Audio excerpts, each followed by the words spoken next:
I have here a desktop dental irrigator. I'm going to fill this up with some water and try it out.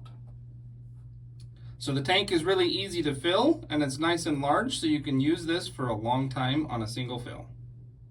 When installing the nozzle, make sure you push until it clicks, like that. So up here you've got the on-off as well as the UV disinfectant light switch. And then down below, this is just the pressure dial that you can adjust so you can get the perfect pressure for your mouth.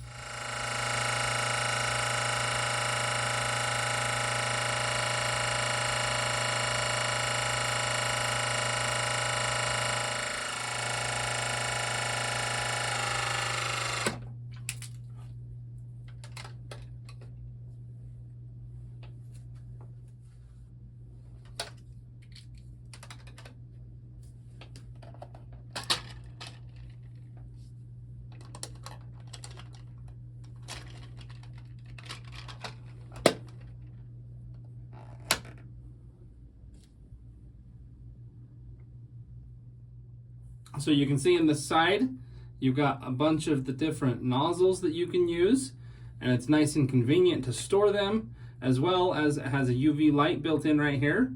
So you can put the nozzles in, close the door up, turn on the UV light, and disinfect all of the nozzles. So when I use this, it didn't hurt my teeth at all. It's easy to get in between all of the teeth, just like you would with floss, but it doesn't do it without any pain at all. So this is a high quality product for the low cost you pay. So this desktop dental irrigator is really nice. It's really cost efficient as well. It's comfortable to use. It's also simple and easy, plus it keeps everything clean, and it's really, really nice to have.